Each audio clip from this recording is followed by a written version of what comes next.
ముందు కాలంలో పొయ్యిల దగ్గర వంట వండటము ఇవన్నీ ఉండేవి. ఇప్పుడైతే ఎలక్ట్రిసిటీలు వచ్చాయి, స్టవ్లు వచ్చాయి. ఇప్పుడు కూడా అదే ఇబ్బంది ఉండే అంటారా? అది అసలు నరకమే చూస్తారు అది ఉంటే గనక.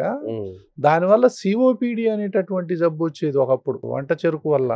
ఆ ప్రాబ్లం వేరే మళ్ళీ. దానివల్ల కూడా పాపం మహిళలకి సిఓపిడి అంటే ఆస్తమా లాగే ఉంటది. దానికి కారణం మాత్రం దశాబ్దాల పాటు పొగకు ఎక్స్పోజ్ అయ్యేవాళ్ళుగా. ఆ పొగకు ఎక్స్పోజ్ అయ్యి ఆఖరికి దగ్గు, తెమడ, ఆయాసం అలాంటివి వస్తూ ఉండేవి. ఇప్పుడు ఏంటంటే ఆధునికమైనటువంటి ఇప్పుడు ఈ పెట్స్ అని, కుక్క పిల్లలు, పిల్లి పిల్లలు, అపార్ట్మెంట్లలో జీవితాలు, సో వెంటిలేషన్ సరిగా ఉండదు, తర్వాత జంక్ ఫుడ్స్, తర్వాత ఇవి ఎక్కువైపోయినాయిగా పర్ఫ్యూమ్స్, అగరబత్తీలు, అంటే ఇండోర్ పొల్యూషన్. సో ఇవన్నీ అయిపోయేసరికి పెరుగుతున్నటువంటి కాలుష్యం, బయట పోతే కాలుష్యం, indoor pollution, outdoor pollution, self pollution. So ఇంట్లో ఎవరైనా సిగరెట్ తాగే వాళ్ళు ఉంటే అదొక నరకం. ఇంట్లో 10 అగరబత్తీలు వెలిగించారంటే అది ఇంకా ఎక్కువ నరకం. సో ఇట్లా అంటే అగరబత్తీలు వెలిగించడం అంటే మనం సంస్కృతి సాంప్రదాయాలకు వ్యతిరేకం అని కాదు. సో ఆస్తమా పేషెంట్లను అడిగితే చెప్తారు, ఒక అగరబత్తి వెలిగిస్తే వాళ్ళు ఎంత నరకం అనుభవిస్తారు.